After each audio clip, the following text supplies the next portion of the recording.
Hello and welcome to Sunshine for Your Life. I'm going to start off by showing you a hand-carved camel that I brought back from Jerusalem on one of my trips, and there he is. This is a hand-carved camel. They do many of these kinds of things. It's absolutely beautiful. It's made from olive wood, and olive wood has a very great significance in the history and even in the present life of Israel. What they do with olive wood is the fact that through history they've used the fruit of it for food.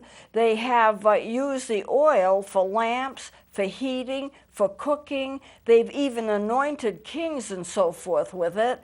And then today, when they have the fields of olive wood, they do grow the olive wood trees, they actually prune them. And then when they prune them, they take some of the wood that's been pruned out of them, and they make things like jewelry, Bible covers, camels, hand-carved things.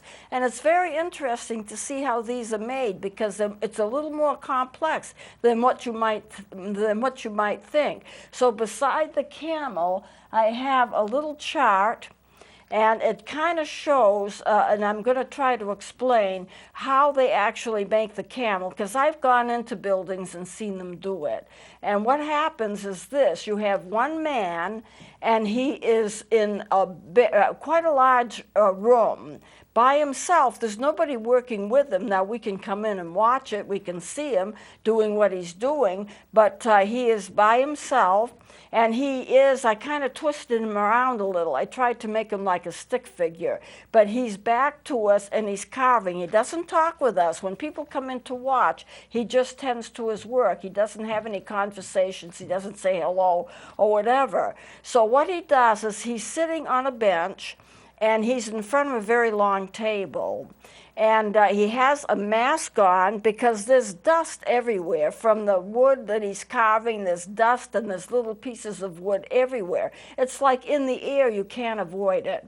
And he also has on goggles to protect his eyes. And he is hand carving the camel. And as you can see, I made kind of a little bit of a camel-looking creature that he has just finished making. Now, what he does, though, is that he makes 5 or 6 at a time. It is so geared that when he's working on the wood, he has a piece of wood, a chunk of wood or block of wood, the approximate size that you need to have in order to make a camel, and there's extensions. There's a bar on top of him, and there's a bar to one side of him, and each of those bars has an attachment, and on the attachment is a block of wood, the same size of wood that he's working on, and also a blade, like a carver's knife.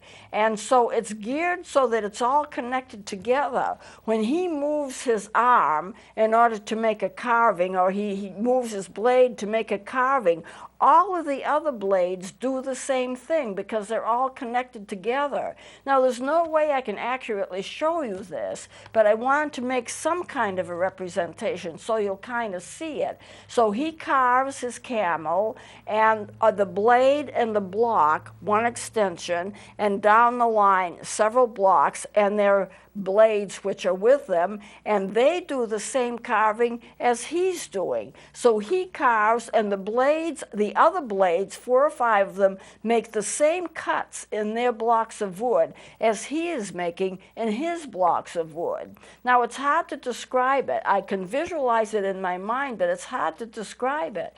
And when he's done, he's made 5 or 6 camels, or whatever he's working on. They make vases and various things that they make. And he's done 5 or 6 at the same time. And so you sit there and you watch 5 or 6 camels being worked on at the same time.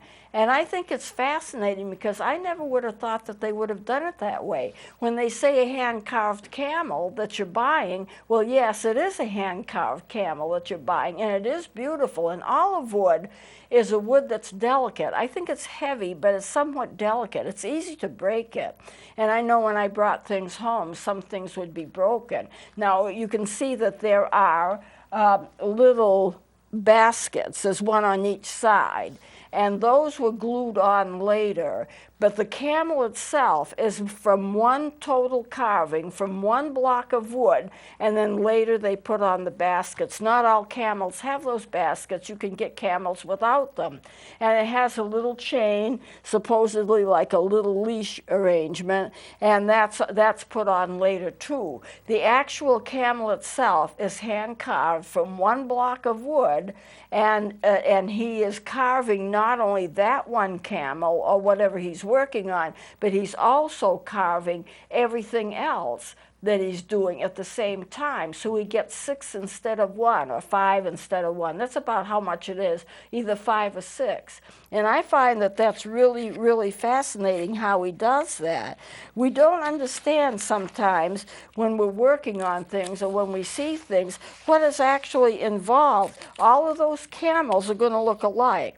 And the camels were everywhere. And I don't know if you saw, I had these little humps of yellow throughout the drawing. There are piles of ash. You can see them right here. There are piles of ash, piles of wood, little segments of wood, pieces of wood where he's carved. The place is a total mess. There's ash all over the floor. There's dust everywhere. He has his goggles on for protection. He has his mask on for protection. But I was really concerned about him as a person because he does this every day. This is his job. And you wonder how long he can be in that kind of an environment by himself. There's a lot of solitude, and so he has all that solitude except for people coming in to see him. He doesn't talk or anything, he just keeps working.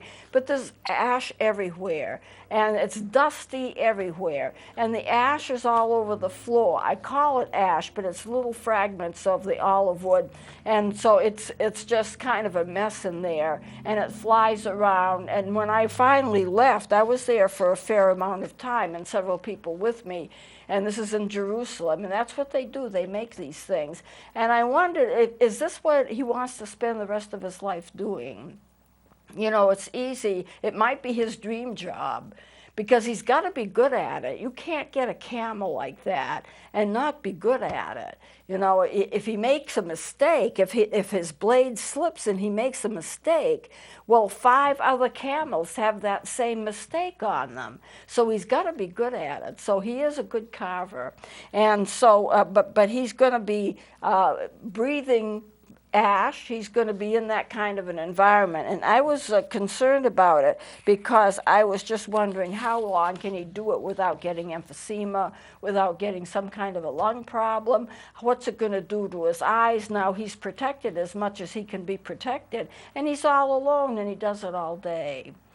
But he's an artist. He's an artisan. He does a wonderful job, and he evidently has practiced a lot. He's been taught how to do it, and so it's important to try to understand this is his work, this is his life, this may be his passion, or it may not be. It may be just a job.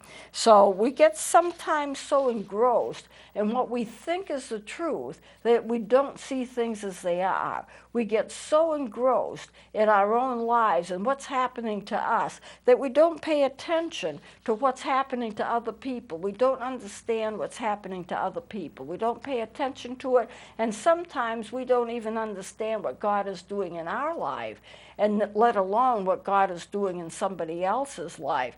And when you take a trip and you see how other people live in other areas of the world, or even locally, you see how people live and it's so different than you, we need to pay attention to that, because it shows us that you know, people are important and they're doing things we don't even understand, and we lose touch with each other, and when we lose touch with each other, we lose communication with each other. And that's kind of sad, because we stop understanding each other. We understand what we want. We understand what our wishes are. We understand what we want to do, but we don't understand other people have the same needs and wishes and desires as we do, and they're trying to fulfill them in their own way. But what we need to remember, and this is what I'm leading up to, is that God has a purpose for your life. And God will lead you where he wants you to be. And you may choose a career career, and it may not be the right one. God will give you the career that you need, what you are good at. He will use your talents and your abilities, and He has a purpose for your life. No matter what your life is like, what you do, you can know that God has chosen you. If you're a Christian, God has chosen you. And He's chosen you to do something, and to do something significant. And you may not understand fully what that is, or maybe you do have some knowledge about what that is. But He will lead you to know, and He will lead you to understand. So I'm going to read a verse now, Psalm 139, verse 16. I'm reading it from the NIV version, and it will appear on the screen. Okay, all the days ordained for me were written in your book before one of them came to be. Now I'm going to read that again. All the days ordained for me were written in your book before one of them came to be.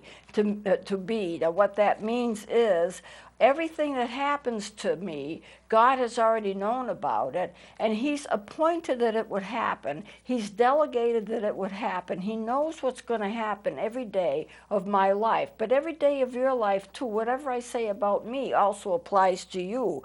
Now, this won't be on the screen, but I'm going to read it from the NIRV version, which is a reader's version of the NIV. It's the same verse, Psalm 139:16, and it says, "You planned how many days I would live. You wrote down the number of them in your book before I had lived through even one of them." Let me read that again. You planned how many days I would live. You wrote down the number of them in your book before I had lived through even one of them. And what is that saying, if you stop to think about it, is that God knows what your life is like. He has it all written down in His book, or He has it all in His mind. He knows what's going to happen to you from day to day. And He knew what's going to happen to you throughout your life before you even lived one day of it. In other words, He knew you from before the foundation of the world. He knew what you were going to be, what you were going to do, what your life was going to be like, what you were going to run into, what kind of problems you were going to have, how He resolved the problems, and what He was going to lead you to do for a career. He knew all of that about you, and you weren't even born yet. Your life, in a sense, was scheduled for you before one of the days came, and you would even live through one day. In other words, before you were born, He knew it all. Now, there's another verse in Jeremiah 1:5, and I'm reading that also from the NIV version. And this is what it says. Before I formed you in the womb, I knew you. Before you were born, I set you apart. And I'm going to read that again, too. Before I formed you in the womb, I knew you. Before you were born, I set you apart. Now, what does that mean? Well, this is from Jeremiah, and he's talking to Jeremiah the prophet, but what he says is applicable to us as well. Before you were born, God knew who you were. And before you were born, you were set apart. Set apart for what? To do whatever it is that God wanted you to do, because you're a part of a bigger picture. It's not just you against the world. It's not just you accomplishing a certain amount of things. It's you doing what God wanted you to do, to fit in what other people are also doing, so you work as a team. And that's important. Now, I'm not going to put Psalm 139 back on the screen, but I'm reading through. I just wrote down some of the things that Psalm 139 says. I've paraphrased them just so you get a sense of how thorough this psalm is in describing your life. And so let me just review this with you, and you can just listen to it. God knows you. He knows what you do. He knows your thoughts. He knows where you are going. He is familiar with all your ways. He knows what you are going to say before you even say it. His hand is upon you. He is everywhere. You can't get away from Him, neither should you want to. He guides you. His right hand holds you. He created you and knit you together. That's a part of the creation of you that occurred before you were born. You are fearfully and wonderfully made. Your works are wonderful. your body wasn't hidden from God. Your eyes were formed by God, and God saw your unformed body when it wasn't completed, but it was in part of being developed. And then it goes on, how precious are your thoughts to me? This is a psalmist talking. How precious, God, are your thoughts to me? Your thoughts outnumber the grains of sand. And if I'm sleeping, you're with me, and when I awake from sleeping, I am still with you. So what the psalmist is doing, he's saying, this is what you are. This is what you do to me. This is what you do for me. And so if you look at that carefully, everything about you, everything about your life, everything about how you developed and how your body formed, everything about what you're actually going to live. And God thought about you, and he has never stopped thinking about you. The Bible says that his thoughts are so rampant towards you. They're like the grains of sand. Now, how can you actually count the grains of sand? You know, if you have a tablespoon of sand, especially if you go to the beach, that sand is very fine. As a matter of fact, it's quartz crystals. If you take a tablespoon of sand, how many little grains of sand are in that tablespoon? I mean, it's going to be many, many, many more than you can even conceive of. It's going to be millions because they're so tiny. And what the Bible is saying, his thoughts toward you are greater. His thoughts toward you in number are much greater than all the grains of sand that you would see at a beach. In other words, he is constantly thinking about you in depth all the time. He never gets his eyes off from you. He never stops thinking about you. You know, sometimes parents get a little bit careless, and so they leave their baby. I'll just go out to the car and pick up something. And for a short while, they're without their child. They're not watching them. And they go out to the car and pick up something and come back. The baby was taking a nap. The baby is still sleeping. So therefore, I mean, no harm is done. I'm not trying to say there's any harm done. But God does not leave you for even a second. Because he's everywhere. Because he's all-powerful. Because he never ends. Because he has all knowledge. He is with you every second. No matter where you are, he is. No matter where you go, he's already there with you. You can't get away from him. When you consider that all of that knowledge in terms of what he has and how he thinks about you all the time, then you have no reason to feel that you have been forgotten or that you're unimportant. You know, your life has been lovingly guided to the point where he is going to stay with you, be with you, never leave you, never forsake you, meet your needs. He's your constant companion. And when you consider that you're that important to God, then you have to realize that you are not unimportant, you are not forgotten, and he is always with you. And he has a plan for your life. So instead of being downhearted by what your life is doing to you, or if you're having problems, and who hasn't, instead of being anxious about it, then you need to look to the scriptures to lift you up. Now I'm reading another verse. It says Jeremiah 29:11. I'm going to read it from the NIV version, and this is what it says. For I know the plans I have for you, declares the Lord, plans to prosper you and not to harm you, plans to give you hope in a future. And I will read that again. For I know the plans I have for you, declares the Lord, plans to prosper you and not to harm you, plans to give you hope in the future. So what he's doing is he's giving you comfort. He says, I'm not forgetting you. I'll never forget you. I have plans for you, and these plans are important plans.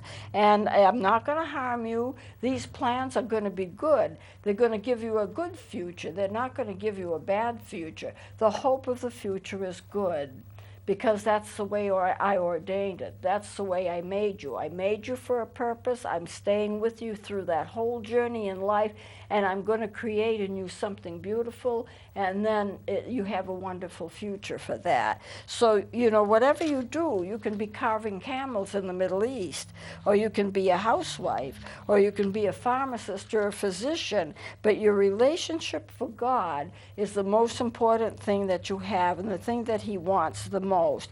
And helping that relationship and building that relationship is the most important thing that you can do. So I'm going to close it here, and I'll go on next time, and we'll be doing something else. Please join me then.